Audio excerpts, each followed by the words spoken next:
Hello, I'm Rick Hurtless, founder of His Gospel Power. Thank you for joining with our program as we look into the book of Daniel. Before we get into that book, please go to hisgospelpower.org, click on the donate button or the contact us button, and thank you to all of those who do support our ministry through your prayers and through your financial gifts.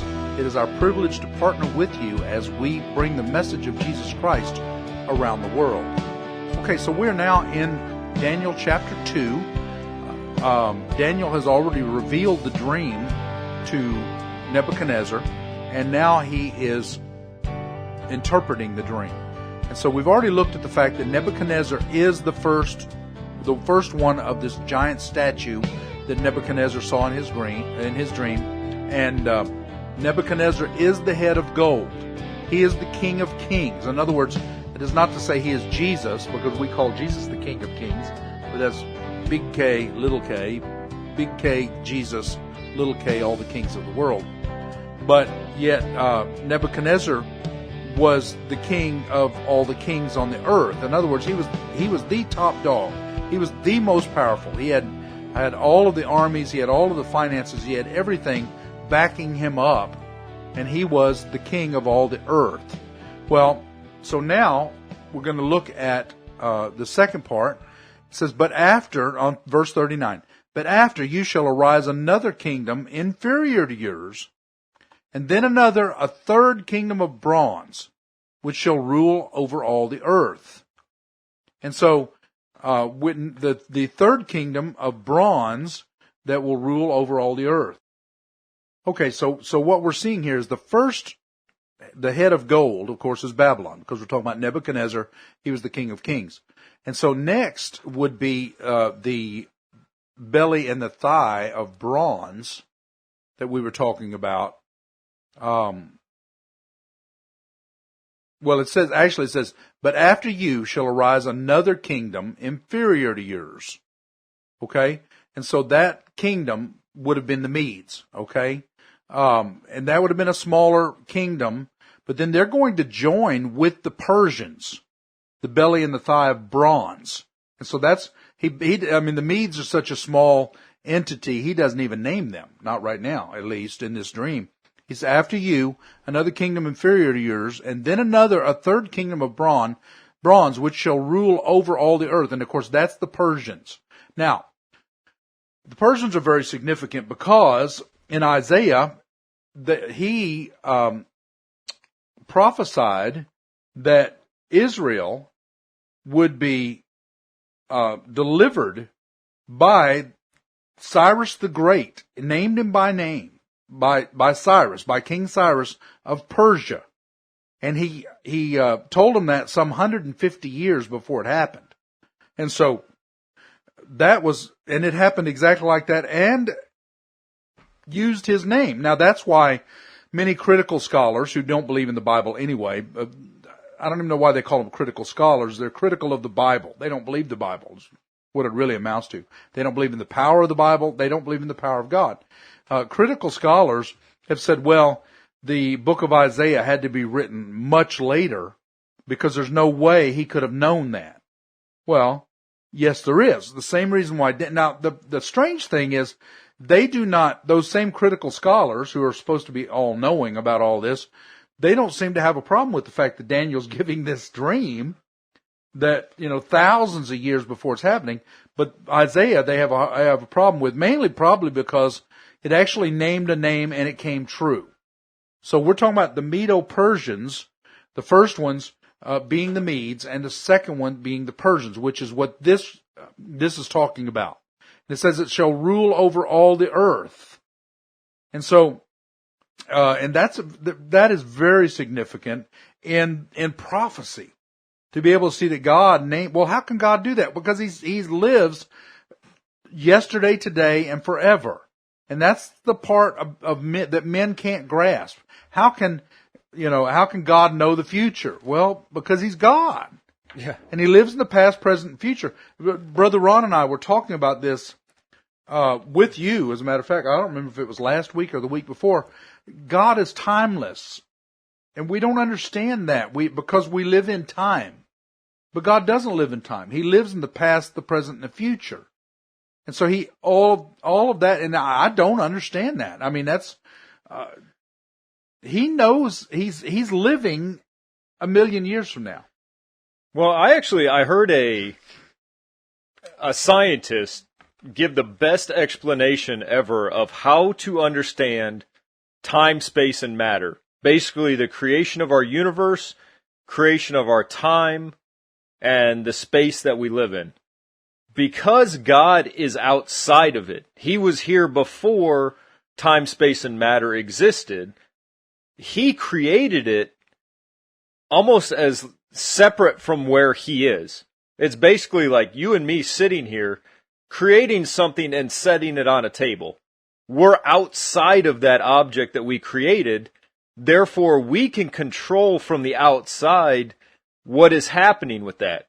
And because God is outside of it, He is not exposed to the laws of physics that operate on that, because He's not in the environment that He created.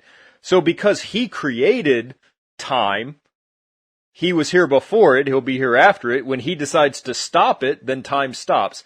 Time was created for us. Time wasn't here and then God came into time. Time didn't exist before day one of creation. And when He decides to stop it on the last day, then time will no longer exist. Absolutely. And that's exactly what I believe. I mean, time was only for us. God doesn't need time. Yeah. I mean, what is He gonna gauge time off of? Right. So He does not, there's nothing needed by God, period. I mean, that's the whole thing. God, He doesn't need time. He doesn't need a clock to tell Him where everything is. We, on the other hand, because we are time beings, we're only on here for a short period of time. We use that to gauge our time, because really, probably more than anything, it's a tool for us so we don't spend too much time, we don't waste our lives, I should say, by spending too much time in one particular area or another that's not productive, i.e. games. That really hits home these days. I mean, kids are wasting, not only kids, people waste so much time in games that they're wasting their life away. But that's another story. So we are now looking at now the Medo-Persians, and now let's look into the next part, which will be the fourth kingdom shall be as strong as iron, inasmuch as iron breaks in pieces and shatters everything, and like iron that crushes, that kingdom will break in pieces and crush all others. And so now we're talking about the Greeks. That's the age that we're talking about here, is the Greeks. And of course that is absolutely true.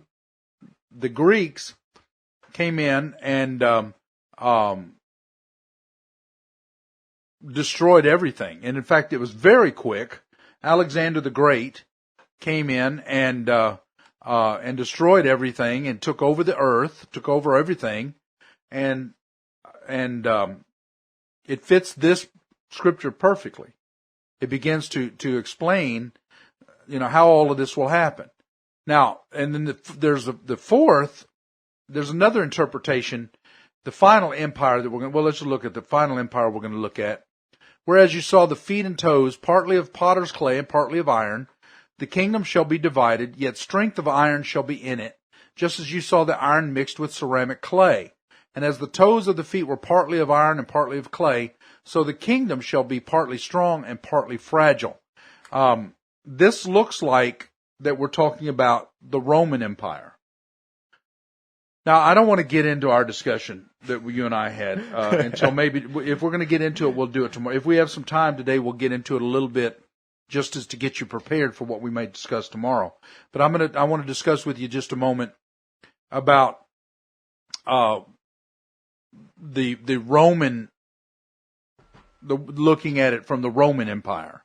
Now, of course, we know the Roman Empire fell, but technically it didn't. It's really, we are still in the Roman Empire right now because we still govern. We still do everything the same way the Romans did. All of our governance of our laws, even in Europe and everything else, is based on the Roman governance. Well, and you can take it even farther than that. It was the Roman government style is still in effect, but the Romans were also the ones that brought the structure and concept of the modern day church. They were the ones that established basically brick and mortar churches. They were the ones that started that. So even from the religious side and the government side, both those structures of lifestyle are still in effect. Well, and when we get into this next scripture, which we're going to scrutinize this scripture probably a little bit more tomorrow, you might tune in tomorrow because it's going to get interesting. It will get very interesting, and it's almost kind of it's very far out there. Okay, so it's just another way of looking at this. But so I'm not going to get into that. But I do want to. This next scripture says, 2:43, as you saw iron mixed with ceramic clay, they will mingle with the seed of men, but they will not adhere to one another, just as iron does not mix with clay. My interpretation of this is more the Christians and the Muslims coming together, and they do not mix. You have the seed of Ishmael mixing with the seed of Jacob. It will not mix. It is absolutely going to fall apart. Now, but here, listen to this next scripture. And in the days of these kings, so we're talking about the Roman Empire again. And if you think about it, this fits perfectly. And in the days of these kings, the God of heaven will set up a kingdom which shall never be destroyed. And the kingdom shall not be left to other people. It shall break in pieces and consume all these kingdoms, and it shall stand forever. Inasmuch as you saw the stone was cut out of the mountain without hands, and that broken in pieces iron, the bronze, the clay, the silver, and the gold, the great God has made known to the king what will come to pass after this. The dream is certain, and its interpretation is sure. Well, this for sure is talking about Jesus in 2:44. It's talking about the kingdom that was set up, which is, and it says, out of this will come the everlasting kingdom. So out of the kingdom of Rome came the everlasting kingdom of Jesus Christ. And so we have seen that. But that is another reason, while we're in this grace period, many believe, including me, that we are still in the Roman Empire. Now, we know Rome as a kingdom fell. We realize that. But as far as the governance and all of the influence of the Roman Empire, we're still under that even today. Well, to say and an American analogy for that is, to say the Roman Empire fell but is still visible, you could say in the same aspect the South fell here in America, but they're still visible. Right. It's the same concept. Yeah, it is. It is still the same concept. And I mean, there's a lot of influence that has come from the South, but it's not necessarily the governance. Yeah, well, as everybody knows, the South won't rise again, so right. They'll just have to get over it. Yes, so it's whatever. It's the you're going to open a keg of worms there. I might get some emails from that. But forward them to me. Yeah, but the scripture here, remember, and it says that the dream is certain and its interpretation is sure. So we're seeing these different times in time periods happening, and that they will happen. And in fact, they did happen. And even to the Roman part, even to the part, and like I said, my interpretation of this is still, because it talks about with the seed of men, they will mingle with the seed of men, but they will not adhere to one another. And I think that's a spiritual thing. Now, even in the interpretation we're going to talk about tomorrow, it is still spiritual. It is still, it's a fight going on in this day, even more and more and more and more intense. I mean, just like any war, the battles rage, but when they're getting close to the last battles, they rage even more. because one side or the other knows, look, this is getting to the end, and the time, we better fight. We better fight for our lives, and that's what Satan is doing. We better fight and get all that we can right now, because it's about to be over. Well, yeah, and whatever form the battle takes, who's ever fighting it, who's ever in it, whatever form they take, it is because of their spiritual stance that the war is taking place in the first place. So it is a spiritual battle no matter how the players play out. Absolutely. And, many would say, oh, well, it's because of religion that the wars are fought. That's not entirely true. It's always spiritual warfare. It's really, well, I hate to use the analogy of good versus evil, because that's just Eastern religion. Good, who is God, has won. God has won. So it's not God versus evil, and we're hoping God can win. It's not that. But at the same time, it is those people who spiritually can see that evil is trying to take over at a period of time, that they rise up to quell evil. Now, what's happening in these last days, just like it says in Ezekiel, that when good is evil, and isn't it Ezekiel? When good is evil and evil is good, or is it Isaiah? I'm sorry. I should have that down. Anyway, when evil is good and good is evil, that we should look up. Well, we are seeing that. I mean, big time. Good is evil and evil is good. Well, just look at the laws that are being passed. If you are for traditional Christian morality, that is becoming illegal, and most sin is becoming legal, and you can't speak out against it. It is Isaiah 5:20 says that when evil is good and good is evil, woe to those. Well, exactly what you're just saying. Now evil is what is becoming the law, and good is being quelled and prosecuted in many cases. Well, that's all the time that we have for today. Stay tuned for tomorrow. We have an interesting discussion about this verse 43 that we will talk about tomorrow. Like I said, it just gets a little crazy, but it's worth talking about. It's something that we need to consider, because there are things that are happening in these last days that cannot be explained anyway. Thank you so much for joining with us. Please go to hisgospelpower.org, click on the donate button or the contact us button. And thank you to all of those who do support our ministry through your prayers and financial gifts. Until next time, I pray you receive His gospel power today.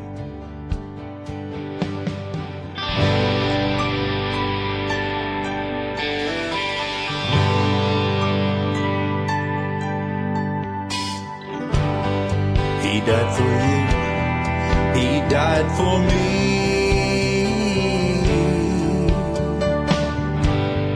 From our sin, He set us free. He loved us so, His life He gave. So if we ask, we can be saved. He's calling you, He's calling you.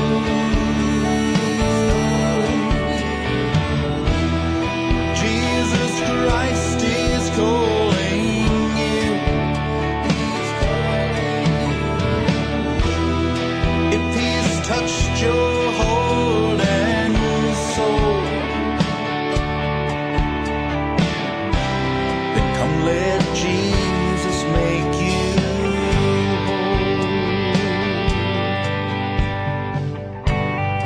Come near with me, and we will pray that all your sin be washed away.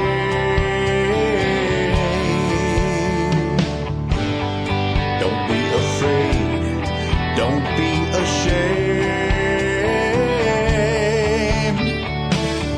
Just come and praise His holy name.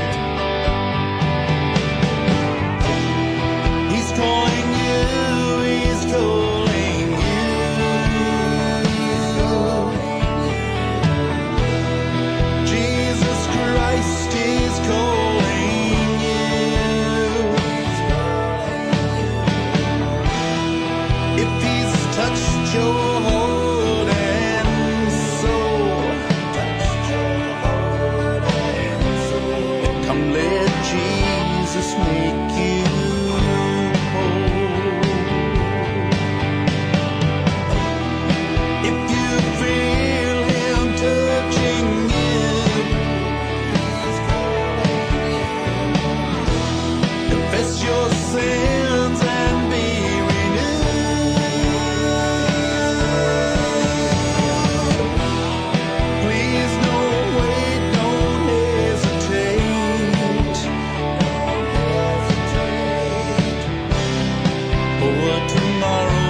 Don't you